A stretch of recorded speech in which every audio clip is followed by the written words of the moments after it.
তো এই গাইস তোমাদের একটা জিনিস দেখাচ্ছি, দাঁড়াও। এটা খোলে একবার, ট্যাঙ্কটা খোল। এটা খুঁজে খালি দেখো। ঠিক আছে, হচ্ছে গাড়ি। এ দেখো, देखते हो? गन्ने का जूस। गन्ने का जूस, वो भी फ्री में। ये क्या है? খেয়ে দেখ একবার। চিনি চিনি ভাবছি। ये देखो।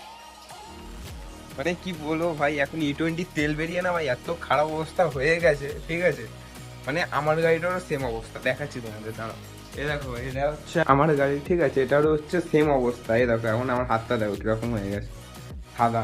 খালি E20 তেলের জন্য ভাই, কি বলবো। এই যে এই গাড়িটা এখন ঘরে পড়ে আছে, এই গাড়িটার নাকি পিস্টন খারাপ, তাও কিসের জন্য? E20 তেলের জন্য। জাস্ট আমি একবার ভুল ভবিষ্যতে যে পাম্প থেকে তেল ভরেছিলাম, ওই পাম্পও আমাকে বলিনি এটা E20 তেল, বা এসছে কিছু একটা প্রবলেম, যাই হোক আমারই ভুল। আমি তেল ভরিয়েছিলাম ওই জায়গাটা থেকে। জাস্ট এর পিস্টনটা ভাই খারাপ হয়ে গেছে, কি বলবো ভাই এবারে। বাট এই গাড়িটা হচ্ছে 7 বছর পুরনো।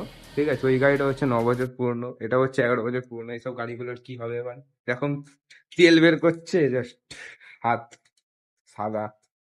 এখন আমার গাড়ির যেখানে আমার সিবি সাইন আছে DS4 এ, যে গাড়ি 50-এর মাইলেজ দেয়, ওটা এখন নেমে গেছে 35 থেকে 38। বেশি মাইলেজ দিচ্ছে না, তাও আবার স্পিড তেল ভরছি। আর এই গাড়িটা হচ্ছে 160 সিসি, এটা হচ্ছে BS4 এর হর্নেট।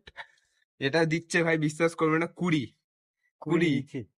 20ও দিচ্ছে নিচে না, না? নিচে কখনো কুড়ি দিচ্ছে কখনো নিচেও নিচ্ছে। এখন কি তো বলবো, নিচে দিচ্ছে। সব গাড়ি এখন সার্ভিসে। ঠিক আছে, চলো সার্ভিস দিয়ে দিলাম, বাট এরকম প্রবলেম হলে তবে কি হবে? তো ভিডিওটা একটু শেয়ার করো। রাখছি।